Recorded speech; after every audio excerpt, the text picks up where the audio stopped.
Bienvenue sur le podcast du site media24.fr, le média indépendant d'information sur l'économie, l'environnement et les sciences.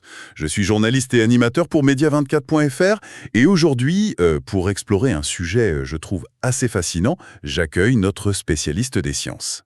Bonjour, je suis la spécialiste sciences pour media24.fr et oui, prête à analyser l'actualité scientifique avec vous. Alors aujourd'hui, on va parler d'un problème qui prend une ampleur considérable là où les débris spatiaux, surtout en orbite basse, cette zone qui est très très fréquentée, juste quelques centaines de kilomètres au-dessus de nous. Mhm. Et les chiffres, franchement, ils donnent un peu le vertige. Une étude de l'ONU, cette année, parle de 130 millions de fragments. Oui, 130 millions. C'est énorme. Et certains qui filent à 7 km par seconde, 7 km secondes. C'est quoi, ça fait du... et ça fait près de 25 000 km à l'heure.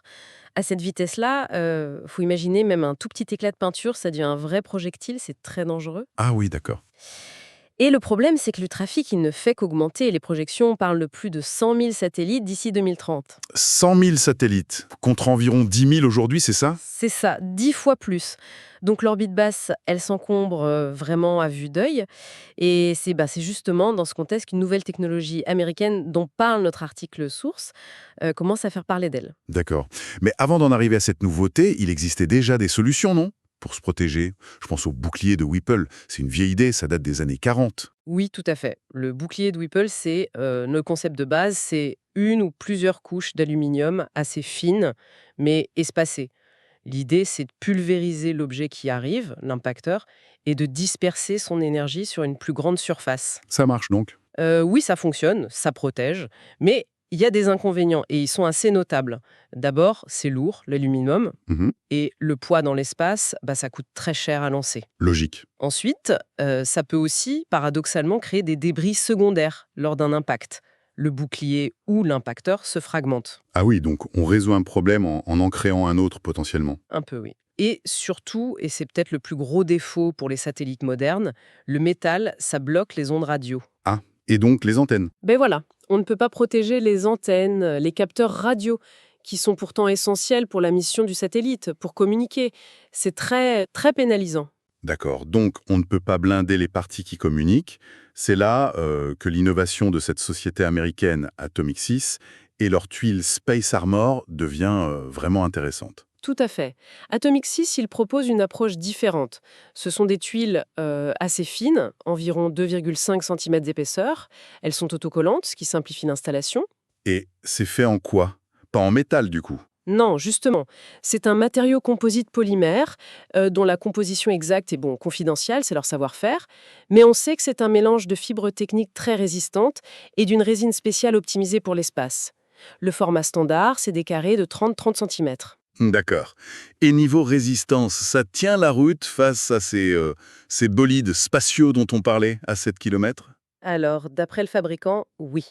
Ils annoncent une résistance à des impacts de plus de 7 km. Et point très important, ces tuiles sont conçues pour absorber l'énergie du choc sans se fragmenter elles-mêmes. Ah, donc pas de création de nouveaux débris cette fois. C'est l'objectif affiché, oui.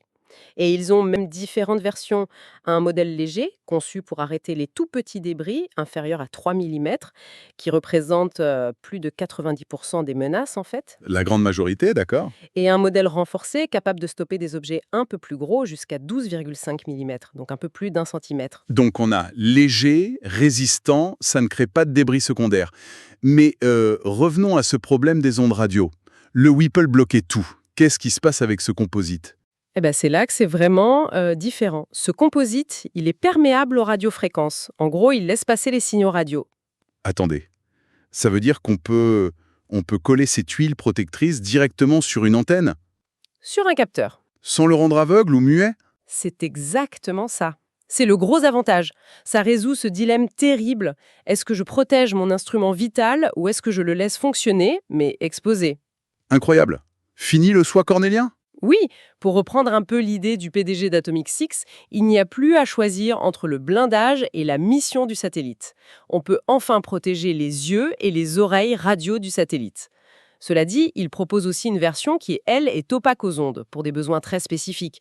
On peut imaginer des missions militaires, du brouillage, ce genre de choses. Moment où le contexte spatial est comment dire, un peu tendu, non? Oui, le timing est particulièrement pertinent. On voit bien que l'espace est devenu un enjeu géopolitique majeur. Il y a des tensions, des satellites aux manœuvres parfois suspectes. On a même vu des essais d'armes anti-satellites, malheureusement. Exactement, des essais destructeurs qui créent énormément de débris dangereux. Du coup, renforcer la résilience des satellites, leur capacité à encaisser des chocs, qu'ils soient accidentels ou potentiellement intentionnels, ça devient une nécessité quasi stratégique. Donc ça va au-delà de la simple protection d'un satellite individuel. Ça a une portée plus globale pour l'environnement spatial. Ah oui, tout à fait. En évitant qu'une collision, quelle qu'elle soit, ne génère une cascade de nouveaux débris, eh bien cette technologie pourrait contribuer à la sécurité de tout l'environnement orbital. Ça aide à prévenir ce qu'on appelle le syndrome de Kessler. Oui, cet effet domino cauchemardesque où chaque collision en crée d'autres. Exactement. Ce scénario qui pourrait à terme rendre certaines orbites complètement impraticables. Donc oui, c'est aussi une contribution potentielle à une utilisation plus durable, plus soutenable de l'espace. Donc si on résume, face à ce défi majeur, grandissant, des débris spatiaux, on a maintenant une nouvelle approche avec ce blindage composite. Il est léger, il résiste aux très hautes vitesses sans créer lui-même de nouveaux problèmes. Mhm.